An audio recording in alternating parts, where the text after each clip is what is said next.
Bonjour les amis, Marc Maillot encore avec vous pour des méditations tirées sur deux passages cette fois dans l'Écriture sainte. D'abord chez le prophète Ézéchiel au chapitre 33, verset 10. Le prophète écrit « Fils d'homme, dis à la communauté d'Israël, vous ne cessez de répéter « Comment pourrions-nous vivre ?» puisque nos rébellions et nos fautes pèsent sur nous et que nous dépérissons à cause d'elles.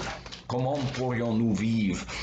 Et un peu plus loin, bien sûr, dans le Nouveau Testament, dans l'épître de Paul aux Romains, au premier chapitre, où l'apôtre Paul écrit « Ils n'ont pas jugé bon de connaître Dieu, et c'est pourquoi Dieu les a abandonnés à leurs pensées faussées, si bien qu'ils font ce que l'on ne doit pas faire. » Voilà, fin de la lecture.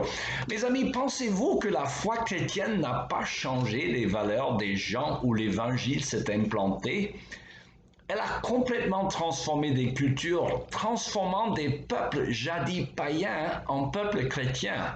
Il suffit de voyager un peu dans le monde, comme j'en ai eu le privilège dans ma jeunesse, pour voir combien le statut social de la femme, par exemple, est toujours supérieur dans les pays influencés par l'Évangile et surtout des pays de tradition protestante.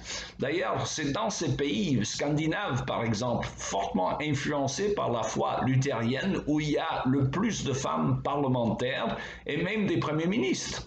C'est logique car la Bible enseigne clairement que la femme, créée à l'image de Dieu, tout comme l'homme, lui est égale en dignité, même s'il est différent dans son rôle dans la société.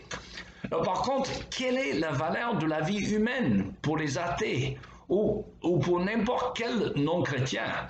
Comment, selon quelles valeurs, si vous voulez, vivent-ils? Saviez-vous qu'il y a des endroits dans le monde où le cannibalisme était encore pratiqué il n'y a pas si longtemps? Alors pour les cannibales, un être humain n'était qu'une autre genre de viande.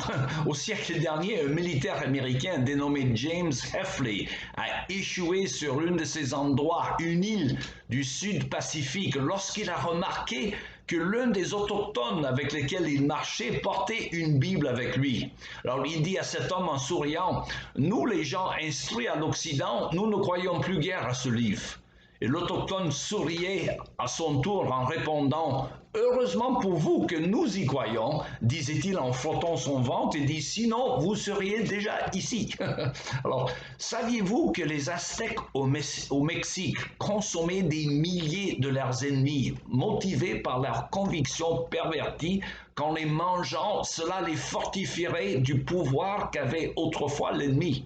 Alors, il y avait des régions dans le monde où le cannibalisme a disparu du jour au lendemain suite à l'évangélisation. Je pense particulièrement aux îles Fidji dans le Pacifique où l'on pratiquait le cannibalisme jusqu'à l'arrivée des missionnaires.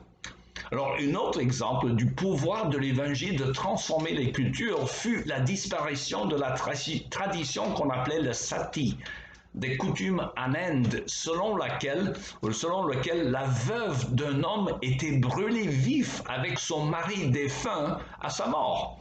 Alors ce sont des colonistes anglais de tradition chrétienne, bien entendu, qui ont arrêté cette coutume barbare lorsqu'ils ont colonisé Inde au 18e et 19e siècle. Ce ne sont que deux exemples de la manière dont la foi chrétienne a beaucoup fait pour changer la face du monde. Et d'ailleurs, je pense que l'on peut dire sans exagération que Jésus de Nazareth était l'homme qui a eu le plus d'influence sur le comportement du monde de n'importe quel autre être de l'histoire. Alors, à mesure que l'Occident rejette les valeurs chrétiennes sur lesquelles la société était jadis fondée, ces valeurs qui étaient le mode d'emploi pour la vie dans ce monde déchu, il nous faut réfléchir sur ces paroles du prophète Ézéchiel citées au début de cette méditation. Comment pourrions-nous vivre? C'est-à-dire en fonction de quelles valeurs? Avec quelles valeurs allons-nous remplacer les valeurs chrétiennes? Voilà une question que je vous pose et je laisse cela à votre méditation jusqu'à la prochaine fois. Il me reste qu'à vous souhaiter une bonne journée et à la prochaine.